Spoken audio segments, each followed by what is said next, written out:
Здравствуйте, уважаемые подписчики, зрители и все неравнодушные люди. Я юрист Валерий Табаков, и на протяжении длительного времени я публично освещал ситуацию по делу об убийстве Ирины Фарион и продолжаю это делать. На протяжении всего этого времени я также публично обращал внимание на крайне тревожную ситуацию, связанную со сбором денежных средств на правовую защиту Вячеслава Зинченко, обвиняемого в убийстве Фарион. Сегодня, когда новый адвокат Вячеслава Зинченко, Лариса Криворучко, а сегодня у нас 4 июня 2026 года, когда Лариса Криворучко официально заявила о грубейших нарушениях со стороны предыдущих представителей Зинченко, адвокатов Сулимы и Вороняка, пришло время подвести итог и назвать вещи своими именами. Ну, вначале давайте посмотрим одно видео и один скриншотик. Что хочу в конце сказать. Пожалуйста, очень прошу. Не забывайте за донаты на карту Олены Зинченко, несмотря на то, что Лариса Сергеевна настолько прониклась неправильными, процессуальными нарушениями и более невиновного Вячеслава. И работает по программе пробона. Это бесплатная защита. Все равно, опять-таки, мы же не знаем, вернут нам деньги за экспертизы или нет.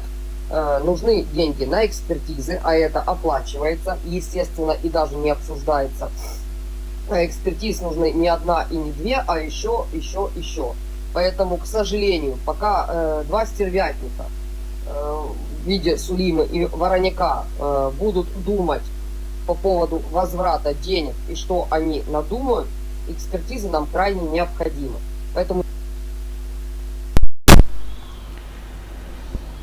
Вот это была речь о необходимости очередного сбора донатов. И сейчас я продемонстрирую еще один скриншотик. Здесь мы видим, как этот сбор и куда происходит.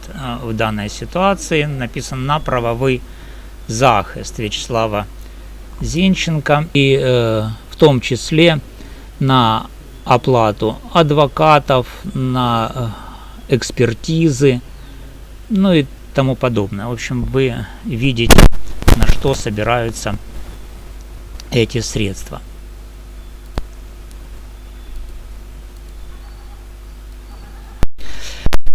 Вот, ситуация с донатами на карту матери Вячеслава Зинченко, Елены Зинченко, с самого начала имела все признаки мошеннической схемы.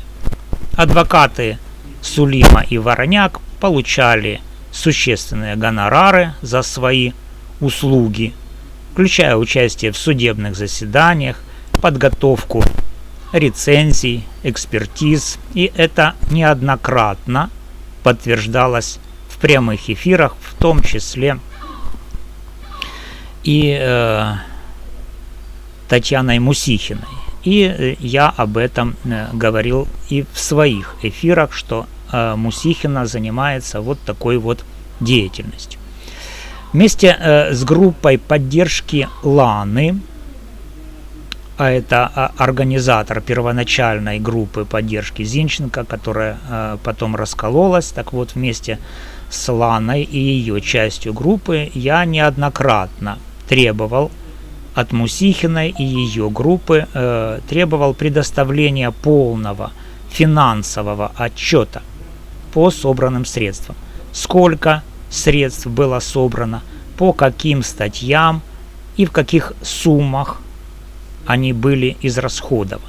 В ответ Татьяна Мусихина и ее окружение вместо прозрачности направляли меня и других заинтересованных лиц, так сказать, по известному адресу, который, имеет кодовое название «Русский корабль» или «Три веселых буквы», или тому подобные интерпретации. По совету тех же адвокатов Сулимы и Вороняка, они, то есть Мусихина и ее часть группы, заявляли, что готовы предоставить отчет мне только по тем средствам, которые лично я внес.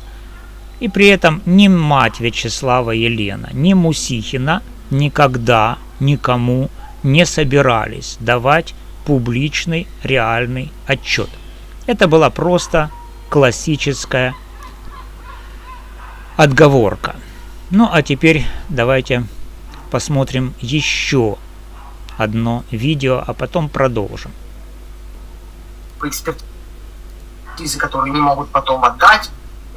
Поэтому, чем уверена, что вот это Славик молчи, все потом, не говори, это тоже как раз работа Сулимы и явно не на пользу Славика это все пошло, мы все это прекрасно знаем и видим. Поэтому я же говорю, я максимально, я видела и ваши публикации, сама публиковала, я напишу фотографии, я просила, можно ли взять или нет, и вчера мне девочка огромное спасибо скинула, 2 фотки, которые я публиковала в ТикТоке, просто они не попадают в рекомендации, апелляцию я закинула. Максимальный розголос этой истории, он должен быть именно вот таким. И как раз и о том, что про историю Славика и так много людей уже знает, хотелось бы больше, конечно. И историю этих 2 адвокатов. И слава богу, огромного здоровья Ларисе Сергеевне, которая просто вовремя, она просто ворвалась, как свежий ветер в эту историю, как ураган, разметав все на свете. И благодаря ей все это повылазило, а мы уже сложили, знаете, как 1+1, как пазлики. У нас вся картинка сложилась, и вчера мы об этом говорили, за всю эту схему и за все, что могло быть. И за отстраненного, Славик сам принял решение, чтобы Юрий Немировский не участвовал больше в деле, но свою роль в этом сыграл, естественно, и Сулима. То, что было там за лаштунками этого всего, мы, естественно, узнаем когда-нибудь, возможно, намного-намного позже, а может и никогда не узнаем. Но примерно, я думаю, 90% этой истории мы уже знаем, и об этом мы вчера говорили. И вся вот эта схема, а ну-ка давайте, еще не время, вас по очереди вы в конце будете выступать. А когда пришла очередь, а им говорили, что надо было раньше, они молча садились и пожимали плечами. Просто оставив своего клиента, нашего ребенка, под таким ударом, где даже с тем условием того, что они не писали скарги, либо даже без ЕСПЧ. Меня вот эти вот Амелии с капельками уже они меня, бесят. Что ж такое, а? Каждый эфир одно и то же. И поэтому я хочу, чтобы максимально люди знали и в Ивано-Франковске, и в Тернополе. Я знаю, что у них есть дела и судебные заседания.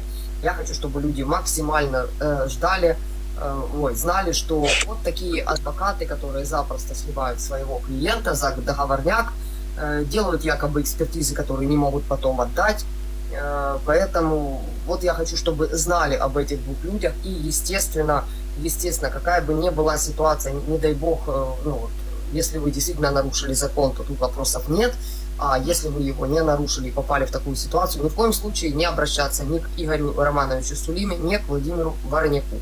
Потому что люди даже без лицензии умудряются в суде делать какие-то заседания. И еще плюс за все это было оплачено мамой Славика. Деньги за эти заседания, они были оплачены. Хотя на самом деле эти заседания, как мы уже видим, выходят в ноль. И то, что хочет Лариса Сергеевна, дай бог, чтобы все это получилось у нее, чтобы все это заново отправили на дослідження, на ще. Посмотрели еще один фрагмент из эфира группы Мусихиной от 31 мая 2026 года. Нужно сказать, что новый адвокат Вячеслава Зинченко, Лариса Криворучка, в своей жалобе в квалификационно-дисциплинарную комиссию адвокатуры указала на эти же факты. Но еще раз я хочу обратить ваше внимание на то, о чем сказала Мусихина. То есть она говорит, вернут деньги адвокаты Сулейма и Вороняк или не вернут, они не знают, будет кто-то этим заниматься или не будет, тоже никто не знает. Поэтому, значит, то, что, к чему она призывает, это просто сказать, чтобы никто из будущих клиентов Сулейма и Вороняка, значит, не заключали с ними договора. Вот и весь как бы результат вот всей этой схемы, которая планирует Мусихина. Ну, теперь давайте посмотрим еще один фрагмент уже из видео Лариси Криворучка. Що це означає? Це означає, що право на заняття адвокатською діяльністю у адвоката Вороняка було зупинено на 1 місяць, у Сулейми, адвоката, діяльність була зупинена на 2 місяці. Що нам говорить закон про адвокатуру та адвокатську діяльність в даному випадку?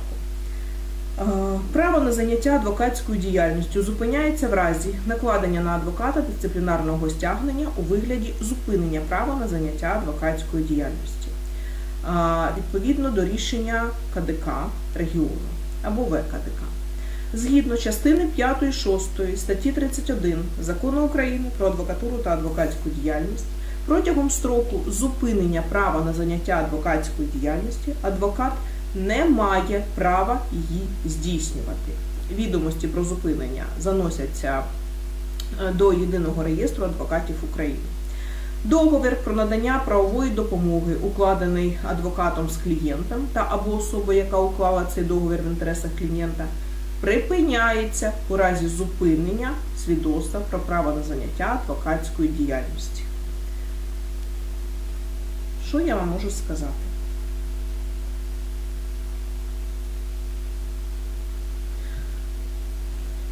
Нові договори з адвокатом Вороняк і адвокатом Сулеймою ні з Зінченком В'ячеславом, ні, відповідно, іншою особою, зазвичай це є мати В'ячеслава Зінченка, не укладалися.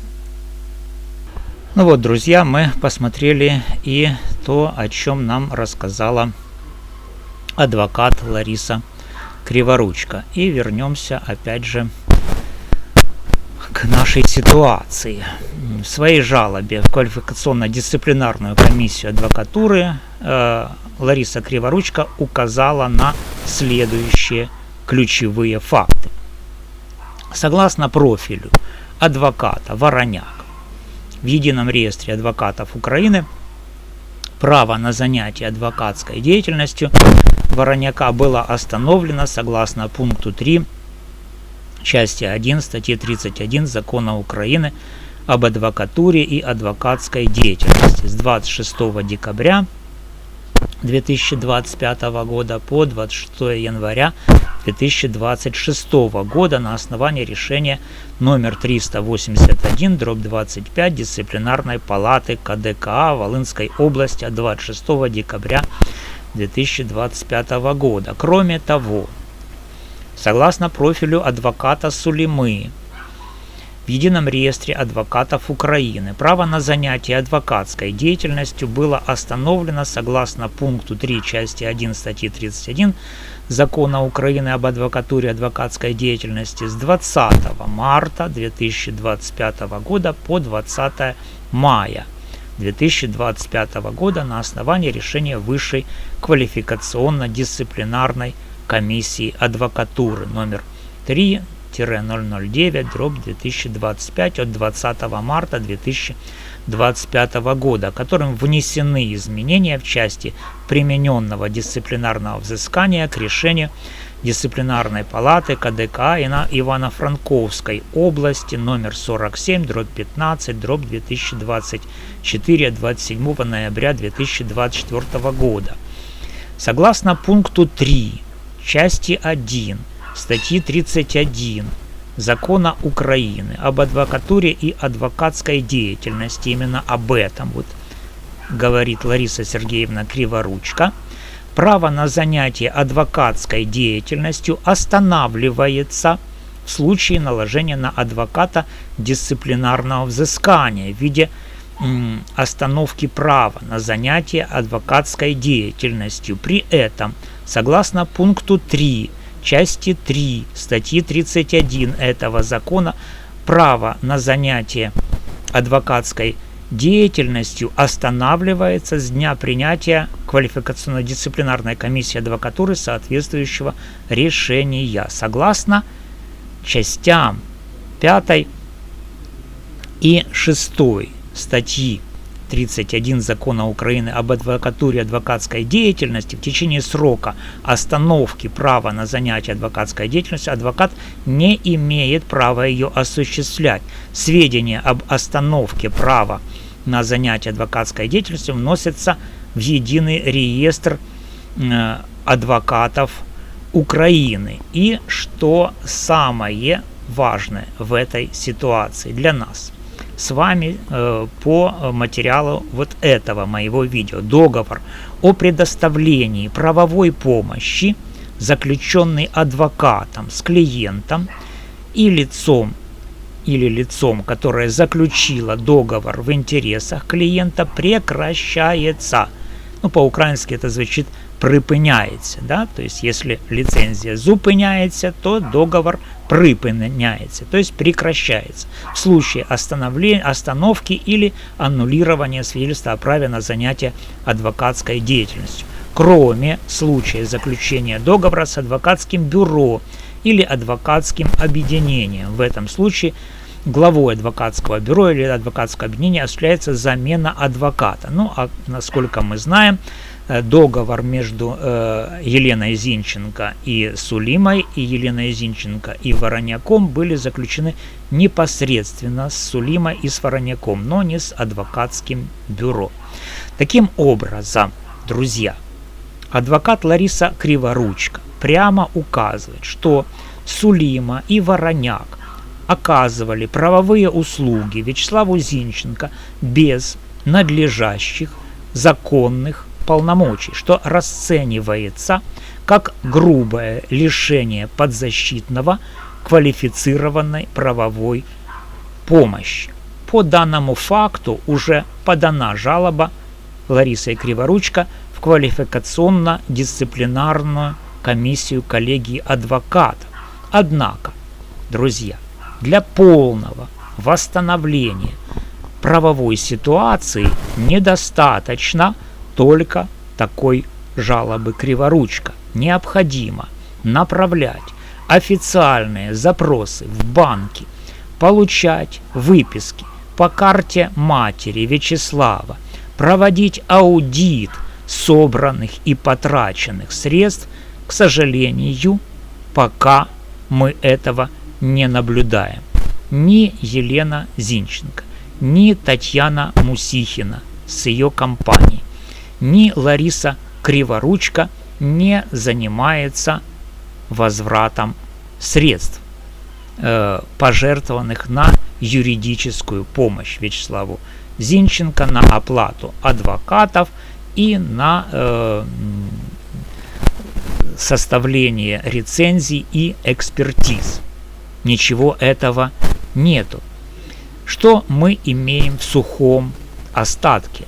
Жертвователи, перечислявшие деньги на защиту Вячеслава Зинченко, оказались обманутыми. Вы же понимаете, что услуги, которые оказывали Сулима и Вороняк, они являются вне закона. Поэтому и средства, которые получены Сулимой и Вороняком, тоже незаконное вознаграждение. Эти средства должны быть возвращены. Поэтому нужно говорить, что в сухом остатке мы также имеем, что целевые средства, по всей видимости, использованы не по назначению. Татьяна Мусихина, кроме всего прочего, по имеющейся информации, она подтверждена была и самой Татьяной Мусихиной в свое время, у меня есть об этом видео, Татьяна Мусихина присвоила 10 тысяч долларов целевых средств и от своего уже имени заключала договор об оказании юридических услуг с ее знакомым адвокатом. Сейчас я не буду называть фамилию этого адвоката, но данные подтверждены самой Мусихиной. Это договор Мусихина заключила, не имея на это никаких правовых оснований. Мусихина и компания сейчас активно пытаются представить все как неприятную ситуацию и недоразумение. Вы видели это видео, как она говорит, что она призывает будущих клиентов Сулимы и Вороняка не иметь с ними дела. А ситуация, деньги уплачены, деньги потрачены, кто их будет возвращать? То есть это неприятная ситуация, так сказать, и, недоразумение. В прямых эфирах Мусихина призывает потенциальных клиентов не обращаться к Сулиме и Вороняку в будущем. При этом ключевой вопрос остается без ответа. Где деньги? Кто сколько внес? Кто и на что их потратил? Где детальные отчеты по датам, суммам поступлений и расходам с подтверждающими документами? Отсутствие таких отчетов при наличии серьезных подозрений в присвоении и растрате целевых средств Мусихиной, Сулимой, Вороняком выглядит как попытка скрыть следы.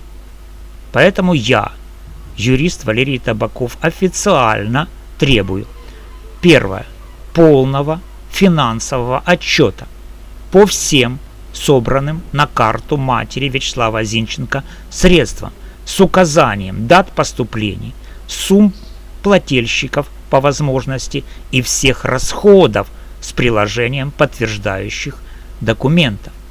Второе. Отдельного отчета по расходованию 10 тысяч долларов, которые по имеющимся данным были присвоены Татьяной Мусихиной. Это средства тоже целевые на юридическую помощь Вячеславу Зинченко, которые Мусихина не имела права использовать. Третье.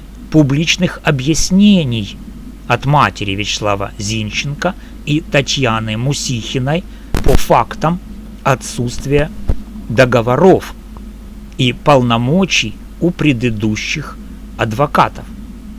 Четвертое.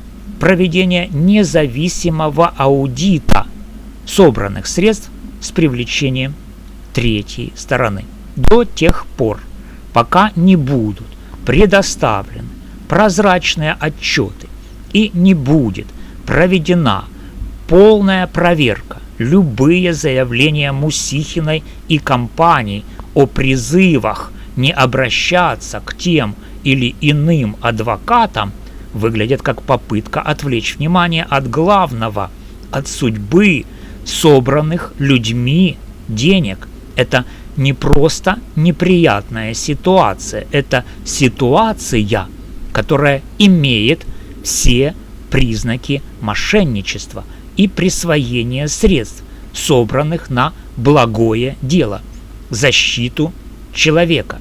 Жертводатели имеют полное право знать правду. Я призываю всех, кто переводил деньги, присоединяться к требованию отчета. Прозрачность – единственный способ вернуть доверие и очистить ситуацию. Я готов оказывать правовую помощь всем пострадавшим жертводателям в рамках действующего законодательства. С уважением ко всем вам, друзья, юрист Валерий Табаков. Будем следить далее за этим увлекательнейшим делом об убийстве Ирины Фарион. До новых встреч, друзья!